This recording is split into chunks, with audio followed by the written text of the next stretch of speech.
Welcome everyone. I hope you can hear me and hear us. We're here today to have a nice conversation with the wonderful Savelo. She's the person who's responsible for some of Lady Gaga's most iconic makeup looks. We are hoping to dive into some ARTPOP memories with her and learn from her mastermind behind all those wonderful looks she's done to her. I'm here today with Claudia. She's my co-host for today. Hello. Thank you so much for taking the time to speak to us today. Your support of the fans throughout the years have been greatly appreciated, and we hope that you feel our relentless support for you as well. Tara, how are you? Good. I didn't know that I was in charge of unmuting my own mic. Whoops. Hi, guys. Hi. Hi.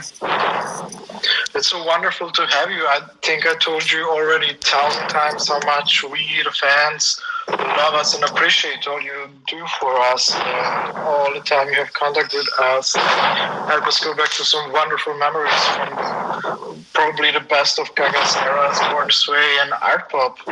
Thank you so much for doing this today with us. Yeah, I love and appreciate all of you as well. So thank you. So bring the questions. Bring them on. Let's do this. So Gaga was involved in the process of the makeup looks. Do you have did you have complete creative freedom, or was it always something like a collaborative process? A little bit of both. It just depended on the day. I mean, Gaga's very involved in everything creative, so she gave us a lot of creative freedom to do what we wanted to do. So some days it was just, do whatever you want. And, she would give us some direction sometimes. A lot of times looks were inspired by Freddie's amazing creations. His wig creations would help to direct where the look would go. Sometimes it would be a beautiful outfit that Brandon had picked out. Sometimes it would be both of those things. Sometimes it would be a mood. Like a lot of the songs, especially on ARTPOP, each song for me, and I think for all of us, even, for all of you, they kind of invoke a character. It's like you can see she's so good at that, Gaga. It's like you hear the song and you immediately see a whole, kind of like Disney does, like you see a whole entire world. Yeah. So each song, it creates a whole world in your mind before you ever see a visual for it. So while she was so colorful. Yeah.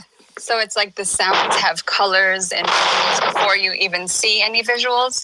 So for us, I think depending on what song she was working on at the time, there was, she would be working on a song and we'd all be kind of obsessed with it. Can I excuse you for a second? Claudia, can you maybe address Yeah, there's a little bit of a hurricane happening. Yeah. Oh, sorry. Can you hear? Is it okay now? Yeah, it's okay Yes, now. Perfect. Oh, great. That's great. So yes, there was, thank you so much. There was sorry. Different songs that we were all listening to that she was working on, and they would get us very inspired to create these sort of characters that you would see. If you look at kind of like the timeline, you'll see that there's a similar look maybe for a week or a couple days that is very extra, and that's just kind of how we work. I hope that answered your question. Yeah, it did pretty much. I mean, Gaga always changes looks. It's basically every day a different look, a different persona, especially in the ARTPOP era. I feel like every day she outdid herself, and you with the makeup and Freddie with the hair, and So she gave us complete creative freedom, but she's always the one driving that because she's the one who's creating the whole world that you live in. She's the one creating the Disneyland, and then you get inspired while you're in there to create what you create. Did you ever? Yeah, it totally does. Did you ever plan for days ahead, or was it something like just spontaneous that you decided to do one makeup look, or you had Honestly, always a plan for yourself? No, working at that pace, you usually don't have the time unless there's a big shoot coming up. We're doing a show every day, and in the middle of that, you're doing interviews, and sometimes she would be doing, a lot of times I don't think you realize how much she's working. She's doing like 10 television interviews and 10 radio interviews and maybe shooting a movie and a TV show and recording an album, and then she has a show. So a lot of times, we would work and create things at the spur of the moment. And so sometimes there would be planning ahead if it was like a big TV show, or, for the movies we did, like the Sin City or that was before Art Pop, but like the Robert Wilson and the Jeff Koons, we did have planning ahead. But for the day-to-day looks, it was just we woke up that morning and what do I want to do today? And a lot of the looks that you see are, we would leave a hotel and then we would get somewhere and then we would do a different look when she left that building. So that sounds crazy. Yeah, a lot of those, and that's what makes her so special too, and so amazing. One of the many things that makes her so special and amazing is who else does that? Like who else gives you 10 different looks in one day? No one. Like one for leaving the hotel, one for entering the restaurant, one for leaving the restaurant. Like she literally would change her wardrobe and her wig and her makeup inside the restaurant before she left, which is so awesome. And those aren't just basic looks, they're really iconic. They're so recognizable. It's not like she just changes a t-shirt or something. It's virtually a whole persona change. Right, exactly. Like it's a whole different person who exits. So it's like that's such an exciting thing to even be able to work on. Someone who wants to be that creative all the time and then pushes you to be more creative. Which looks of yours would you describe as the most experimental? From Art Pop, I would say the ones that like stand out to me are a lot of the looks we did in Berlin. There was like one of them was there was a few, I want to say some were the same day and some were a couple days in a row. And I think we were going to a radio interview, and it was with the bare feet and the white flowy dress. Yeah, I know which long one you mean. Yes, wig and the and she white walked makeup really slowly. all over. Yeah, she had the long platinum blonde like crimped wig Freddie made. Mm-hmm. And I think that was for the BBC. The skin was like ethereal, and I put like this white makeup all over her legs and hands, and there was like glitter, and she wore the colored contacts, and it was so beautiful and spooky. Like I remember seeing it in all these magazines, and people were like, oh, what is Lady Gaga doing now? It's so weird. And that was one of my favorite looks because it was, and she's the only person who could pull that off because she also like did a whole performance art while wearing it that made her look like this amazing goddess, and it was just so cool. And then we did a similar look for the Glamour Awards. Yeah. And seeing her on the red carpet, I mean, she wore shoes for that one, but seeing her on the red carpet next to other people who are like, I think she won the Glamour Award that night, and her in a look similar to that are created for that next to other people was just so amazing. Like seeing people interviewing her in total, like normal people, like what a regular person wears to that, and she just looks so incredible. That's probably some of my favorite looks. Also just, the Art Pop promo, like recreating the cover look a bunch of different days in different ways so it could transfer to be like walking down the street, and that was really fun as well. And doing it live on stage was an interesting thing to figure out, and it was really fun. Did you have to use different products to make it last longer for stage versus just like going out from hotels and things like that? Yeah, different days I did try different things. So like a couple, if you notice, some of the different looks are more matte because the day would be like she would have a 8-hour day ahead of her. And so I wouldn't want to use the same cream products because by the end of the day it was going to be, even though I'm with her all day to touch them up, it's just not the right look. So some of them I used shadows so that it would just stay matte and it would stay in place. So yeah, I did try all different things for different situations that would photograph differently, you know, because once you're out in the hot sun in LA, kind of it's a different story. But yeah, those were really fun, and you know, trying to figure out how to sweet Richie teaching me and Freddie are trying to teach us the choreography for the VMAs when neither of us are dancers, and we have to do the choreography while figuring out how to switch her hair and makeup while she's singing and not mess up the whole show. Yeah, that was a crazy performance. Yeah, that was really great. Like 4 outfit changes in 3 minutes. That's on the stage and makeup and yeah, she did one on the stage. Yeah, the wigs and the makeup changes were mostly on the stage with Freddie with that amazing wig thing. I think Marla made it for him, where he had the hands on his shoulders. That night? Yes, I did her makeup. I did the applause colors on her face on stage, and the reason why you didn't notice me is because Richie taught me so well that I blend in with the dancers.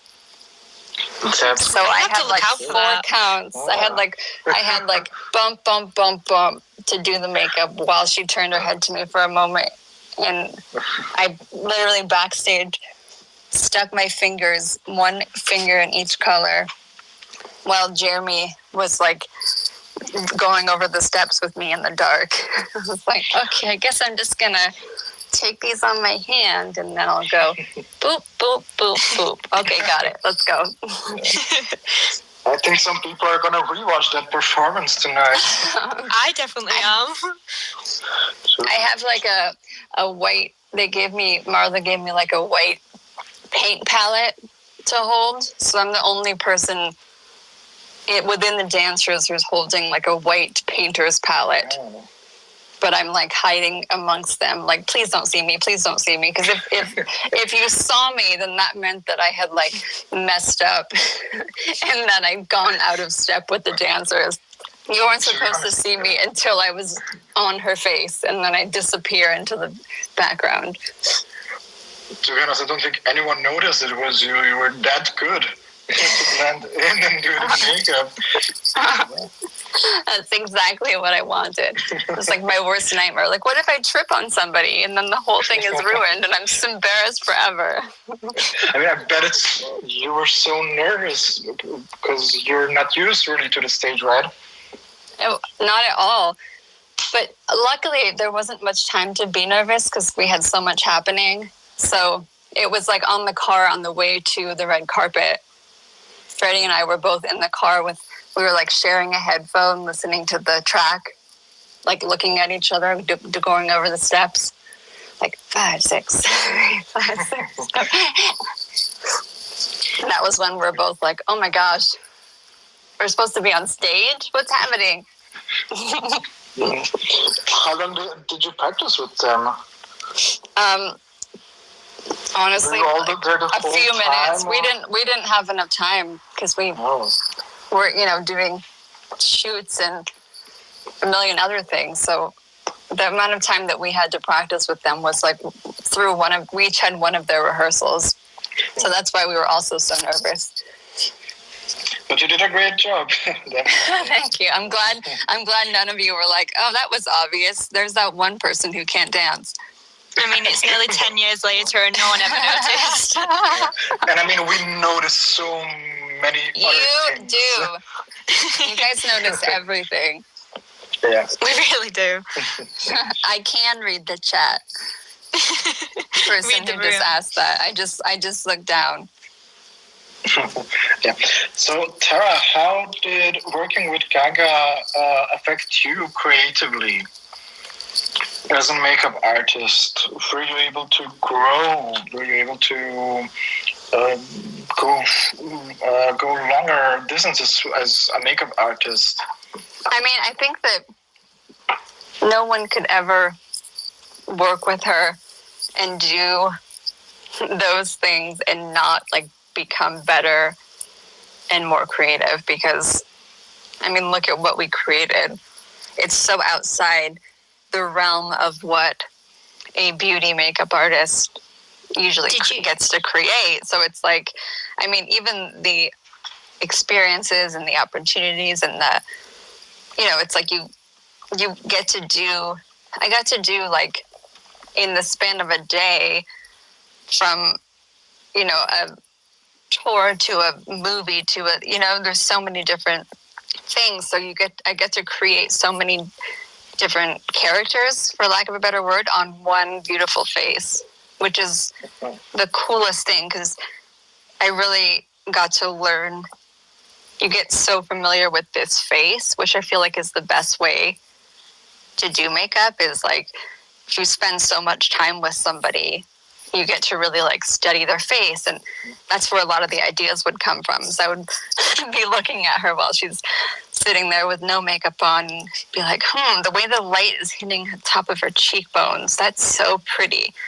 What if I figured out a way to make that extra? You know what I mean? Like things like that. If you get to, whereas a lot of times you get put on a job and you see a face for the first time right when you're working on it, and you kind of figure out the face as you're going.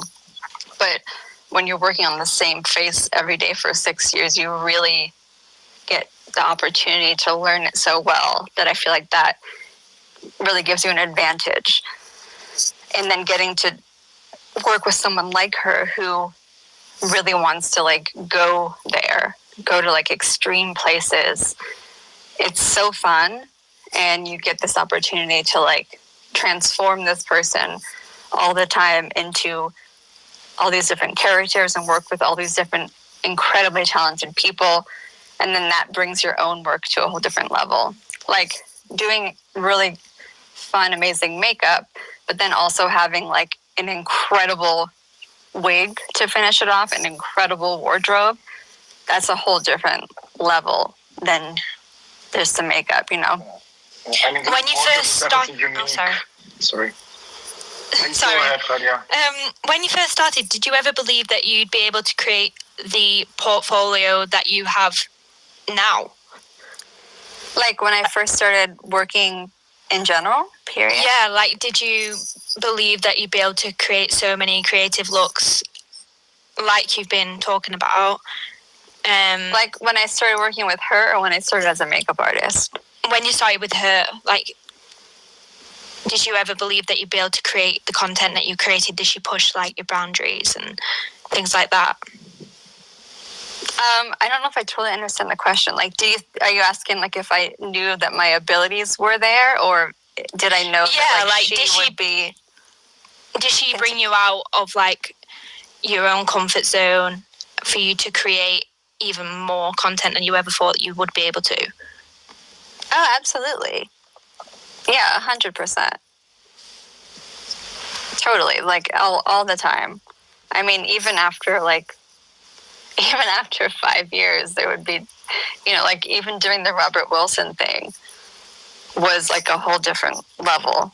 Yeah. It's like just when you think you're working on this space that you're familiar with, and then you do a project where you're like, whoa, wait, what? Like we're looking in the mirror. I'm working in the mirror to create a painting. It was like a whole another level of like, oh, this is intense. Like we just went somewhere else. That seems even more difficult. Like hopefully we can pull this off. I feel like every day it's like I hope I can pull this off. I hope I'm good enough for this. You did amazing. I love every look that you created. Well, I think most artists feel that way, though, you know? Like, I feel like if you don't feel that way, then you're not going to always try to do better. Yeah. Like, if you're like, I'm perfect and awesome, just as I am, then you're not gonna be constantly trying to do better, you know? Yeah, exactly. As you know, the Little Monster fan base is incredibly talented through a variety of artistic mediums. Many look up to you for inspiration. What advice do you have for any aspiring makeup artists that are listening right now? Well, I would say just work. Like, do makeup. Like, if you want to be a makeup artist, the best thing you could do is do as much makeup as possible on as many different faces, face shapes, ages, skin tones as you possibly can. I think that's the most important thing. I do think that I noticed that little monsters are like the most creative, talented humans in the universe. Oh, agreed. So, first of all, just do makeup, get out there. What I did was, I mean, this is like back in the old days, the 1800s. I searched the internet every day. I would like go on the computer in the house because we didn't have laptops, because it was, dinosaurs were still around. And I was like, click. I would look at every website that had any postings for jobs. I'm sure there's a lot of different ones now. But like any job there was, I'd be like, okay, great. I would submit my resume and everything, which was like nothing was on it at the time. So I was like, please hire me for free. So I would go and work at any job I possibly could, like any photo shoot, any movie, even if it was like a small, where they were like, we don't have a budget for a makeup artist, or our budget is $100 for a weekend. I'd be like, great, can I do it? And so I would just take every single job I could possibly get. And I think that's like my best advice, is just work. Because every job that you do, you'll meet people, and then those people will bring you to some other people. It's like, work as much as you can and leave people that you work with a very happy, good feeling about you and your work. So like, do a great job, but also be very pleasant to be around. Because in the business of hair and makeup and all of that, when you're that close to people, like in their face, literally, a very important part of that job is people feeling comfortable around you. And so you can be amazing and a magician at makeup, but if people don't feel comfortable in your presence, you might not get called back for jobs. So be amazing at your job, and also don't have like a ego when you go in there, be kind to people and be nice to be around and be open to opportunities and all of that. That would be my advice. I hope that helps. Absolutely. Yeah, it totally does. Because it's each like, just remember that every little job that you do, every person on that little job could be on their way to their next big job.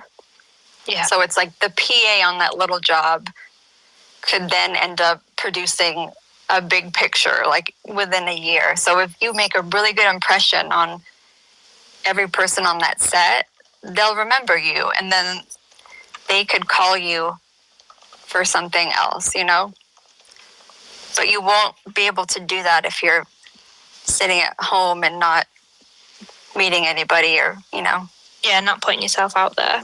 Yeah. Yeah, I absolutely It's so agree. important not to give up on your dreams and work hard for them, because you worked so hard and did so many jobs, and ultimately it led you to be the makeup artist of probably one of the most famous persons in the world.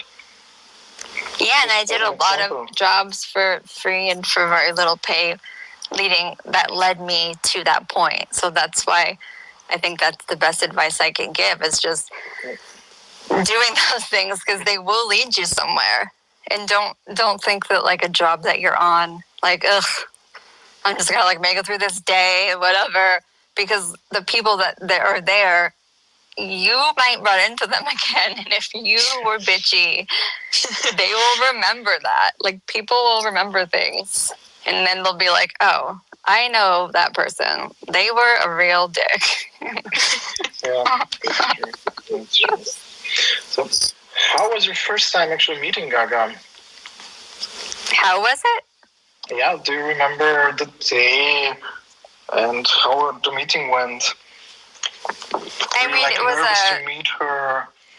it was a job. You know, I got hired to do a job, so I got hired to assist Billy B on the Bad Romance music video. And I mean, when you are on a job, you don't like officially meet somebody. They're not like, "Hello, this is Tara Savelo." Now With a handshake. Yeah, that doesn't happen in real life. So there was no official meeting. I was just there and I worked.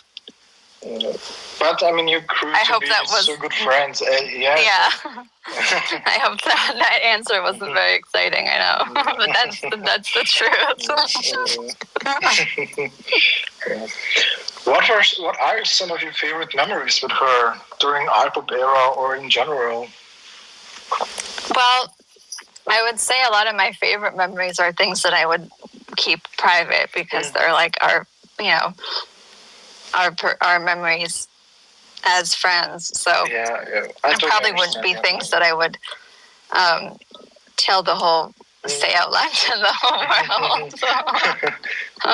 But we had a lot of very good ones, and our pop, we all had a lot of fun. A lot of fun was had, and for me, it's like when people say the art pop era. For me, I think of a lot of the Born This Way tour, because that's when art pop kind of began, like the creation of it. So it's like the songs from art pop remind me of the Born This Way ball into the art pop era, if that makes sense. So like, Yeah. So for you me, it's associate kind of those like memories. it kind of like blends into one, because the songs began on the tour. Same with the Monster Ball in the Born This Way. It's like, for me, the Born This Way era begins on the Monster Ball tour. So my memories from that era are like extended into the Born This Way tour.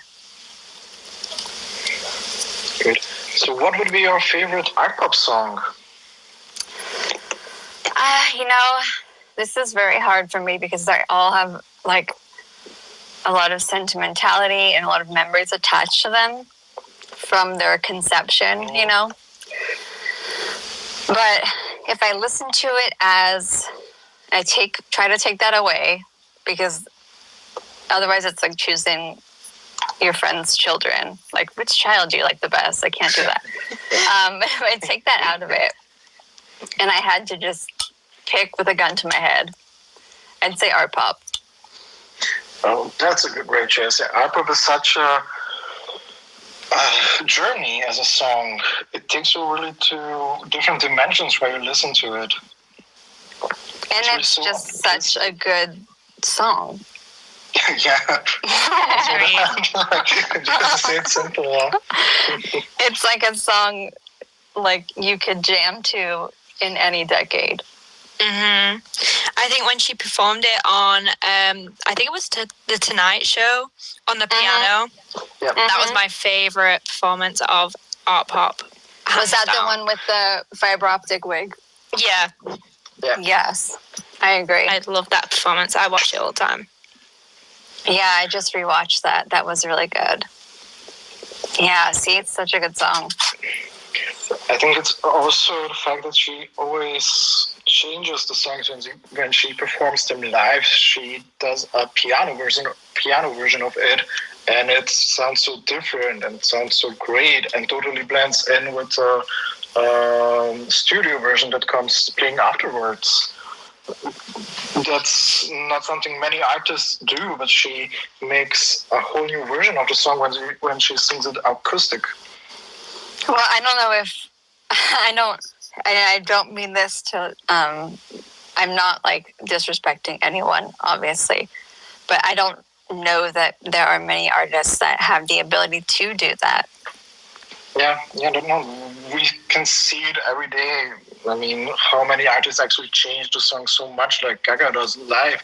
I mean, I personally love listening to her live versions of songs more than the studio versions because she always does something special with them. No, I agree. And so much of those things that you're talking about that she does, she improvises. Like, that's why every show of every tour was so good every night, because she would just improvise songs during the acoustic. The acoustic sections were always my favorite. Yeah. I think everyone lost their mind when she performed a short part of Brooklyn Nights to one concert in the ARTPOP Hall.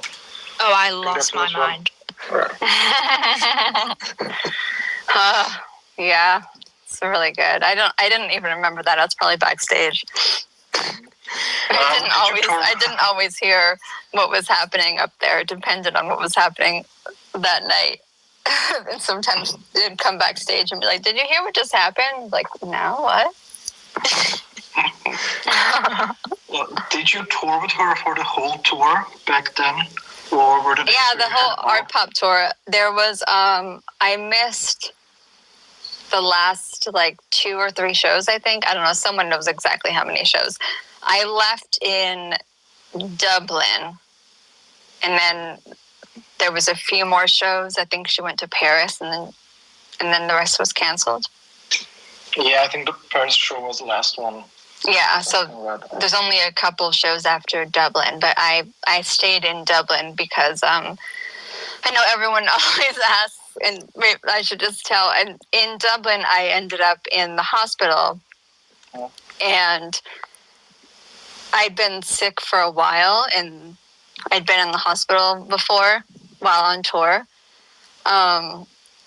And Gaga did everything more than anyone ever would to help, and I wanted to stay, so we both wanted me to stay. So we were traveling with a hyperbaric oxygen chamber that I could go in every day to try to help. I had been diagnosed with lupus, so I was just not doing well. And by Dublin, I had to go to the emergency room, and there was a show that night, and so it'd been a while that I was just getting sicker and sicker. And so we both agreed and realized, like, I need to go home. So the night of the Dublin show, I went to the emergency room. That's so sad to hear. So for anyone who's wondering what was going on, that's what was happening. I think we all know that you were sick and then had to leave, but we don't know all the backstory. But we all hope you're doing better now and are fine now. Thank you. I appreciate it. I've it's taken a while. I'm still struggling with my health, but it's you gotta do a lot to handle your health when you have stuff like that going on. I'm glad to hear that Gaga was always so supportive of you, and that you had such a good relationship, both of you. I think that's so important when you work for someone for such a long time and basically work 24/7 with them. If you don't have a good relationship, then the work won't be good. Yeah, 100%. No, I mean, she was, she did everything she possibly could, more than I don't think anyone else would ever do that, you know. So, yeah. But let's ask me another question that's happier. I don't want to bum everybody out. And Chad asked if we can do a fan section question for them to write you some. Okay, do a fan question. Let's do a couple more, and then I gotta go. Okay. So, what do the fans want to know? I think some questions we got over Twitter today was if you still why don't you had ask some contact of with those? Gaga. Why don't you ask like a question that's not like about personal life? That's not like inappropriate. Sure. Okay. What was your favorite location during the tour? Yeah. My favorite location? Oh no, if I answer that, everyone who doesn't live there is going to be mad at me. I have a lot of favorite. Ask me a question that's not going to make anybody mad. There's no such question. That's not true. So you're saying anything you ask me is going to make everybody mad. You know, someone's already offended. I love everywhere. The makeup you did with the glitter, I'm really curious to this day, like, what do you mix with the glitter? See, these are great questions. I love makeup questions. This is perfect. The glitter, see, I mix a lot of things for everything. So, are you talking about the white with the glitter? Yeah, that one. Okay, so the white is a Makeup Forever cream product. It's in like a tube, like it looks like an acrylic paint tube, and you just like squirt it out so you can like smear it on. And so that's the bottom coat. And then I want to say it's Krylon. So Krylon, I got a bunch of glitters from them. One of them is a gel glitter.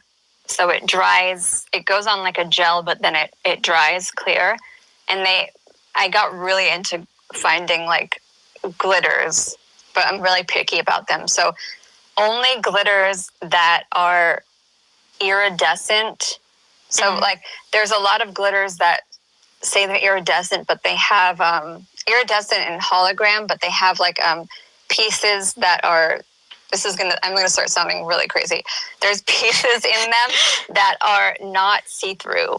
So like they have pieces of glitter in them that are made out of like metal specks. And I don't like those because the way they reflect light in photos, it's like the metal actually stops the light. So I like only pieces that are clear because it still looks like skin. Yes, I they remember look dark. You said. So it's like a mix of this Krylon. The Krylon, they make a couple different of these gel glitters, and there's one that the tube looks kind of like yellow, like you'd be like, ew. But it comes out and it dries clear, iridescent, and it's so pretty. So I'd put that over it, and then I'd buy a ton of glitters in all different textures. Some that are super fine, some that are like a little chunky, some that have like big pieces. So some of them are Makeup Forever, and they're only the ones, like I said, that have clear pieces, because the other ones end up looking dark and muddy. Like I tried a ton of formulas on myself because I want it to look like kind of like mermaid scales when you put all the glitter together. And so some of the glitter I would find is from the art supply store. Like you can really just buy, because if you're not putting on your face or by your eyes, like if you're putting it on your body, I found that when you dump it out, it looks like exactly the same, and it's like way cheaper. You can get it for like 99 cents. So the glitter that is for like crafts, but just make sure that that it's clear. So like in the case, it'll look clear but sparkly. If you buy a bunch of those that are all different textures, like finely milled, thicker, ones that have like little chunks in it, and you just mix them all together. I would also add MAC strobe cream. Oh yeah, I to have the that. arms and body. And I'd also add like whatever liquid highlighters you have. I would add that. And then MAC also makes the pigment glitters. They look like they're white in the little tiny little not bottles, but you have like a screw off lid, and when they dump out, they like dump out in your bag. But they make them in Reflex Pink, Reflex Gold, Reflex Green, and Reflex Teal. And the teal, the pink, and the gold, I would add, like, put a little bit of that in the mix. So Is it it's a hard lot to of wipe different off? things. Is it hard to wipe it off? You just wash it off. Use a MAC wipe or wash it off. Yeah, because whenever It's I not wear too glitter, hard. it takes ages to wipe it off. I mean, I think the hardest part to wipe off, honestly, is like the bigger chunks. Like the Makeup Forever has these chunks that are like large. They're not large. I'm like holding up my fingers like you can see them. They're like little squares that are clear. And if you put them on your face by themselves, it kind of looks like you have something on your skin, like it's not cute. But if you mix it in with the other glitters and put it on your body, it looks like mermaid scales. It's so pretty. So I know that was a crazy lot of stuff, but that is the actual honest answer of what that mixture was. It's like a mixture of iridescent glitters, gel glitters. Oh, and then also Krylon makes a spray glitter. And so it's for your hair and body. So before she left, I'd give her a final spray over the whole hair and body with the spray glitters too. It's like you created your own recipe. Yeah, exactly. Because then none of the glitters by themselves were like quite right or quite enough. But yeah, great question. I love the makeup questions. These are very appropriate. I like these. I have another one for you. What's your best advice for blending shadows? My best advice for blending shadows is prime the lid first. Because if you don't prime your lid, if you have like, hi Caleb, if you have like oily lids at all, like I do, like if I don't prime my lid and I try to put shadow on, forget it. It'll just like stick. It's kind of like putting blush on a cheek that, like a bare cheek. If you try to put powder blush on a bare cheek, it'll just like get patchy and stick. So prime your lid. I would put a base of, a neutral shadow on. And then blending should be easy. I mean, it also depends on like what colors you're using, what kind of a shape you're going for, how you're trying to blend it. Are you blending neutrals into neutrals? Are you doing a whole eye? But also having the right brushes is very helpful. And the right shadows. Some shadows just aren't pigmented enough, so they're hard to blend. I hope that answered. Caleb, I want to answer this question myself. When doing thick eyeliner, how do you keep it from getting on the eyelid and moving while sweating on stage? That's a great question. So this is something that I obviously had to contend with. Luckily, Gaga strangely doesn't really sweat much. So, she'd be up there for hours and her makeup would stay put. But I did kind of also have to figure out a formula. So I perfected it during the Monster Ball. So if you're going to do a stage show, I would recommend, I never used actual eyeshadow primer. I would do whatever base I was doing on the face and do that on the lids as well. And then powder the lids. And then do a regular liner and put it into place with fluid line. And then use, what's that MAC? The MAC liner, that's like the one that doesn't move. It's in like the tiny little, you screw off the thing and it has the black track. I would use black track over that. I layered the liner like 3 layers. And once you do that, it shouldn't move.